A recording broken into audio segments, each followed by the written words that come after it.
நீங்கள் ஒரு புது விஷயம் பண்ணுறீங்க, அதை பற்றி யாராவது நெகட்டிவாக சொல்கிறாங்க அப்படின்னா ஒன்று நமக்கு கோவம் வரும், இல்லைன்னா நம்ம ரொம்ப உடஞ்சி போய் அப்படியே உட்காந்துரும். சரி, ஒரு விஷயம் ஞாபகம் வச்சுக்கோங்க, அவங்க அந்த விஷயத்த பண்ணணும்னு ஆனால் அதை பண்ண முடியாமல் அந்த இயலாமையோட வெளிப்பாடு தான் உங்ககிட்ட ஒரு நெகட்டிவ் கமெண்ட்டாக வெளியே வரும். அதுக்கு காரணம் நிறைய இருக்கலாம், அது அவங்களுக்குள்ள அவங்க தான் அனலைஸ் பண்ணணும். அதுக்கு பதிலாக அவங்க அதை அனலைஸ் பண்ணாமல் மற்றவங்க பண்ணுறதையும் அப்ரிஷியேட் பண்ணாமல் அதை ஒரு நெகட்டிவ் கமெண்ட்டாக வெளி உலகத்துக்கு கொண்டு வருவாங்க.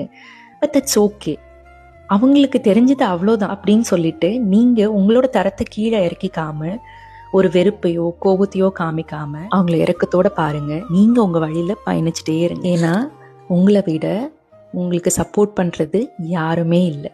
நீங்கள் உங்களுக்கு நேர்மையாக ஒரு விஷயத்த பண்ணுற வரைக்கும் எந்த ஒரு கமெண்ட்டும் உங்களை அஃபெக்ட் பண்ணக்கூடாது, அண்ட் உங்களை அஃபெக்ட் பண்ணவும் முடியாது.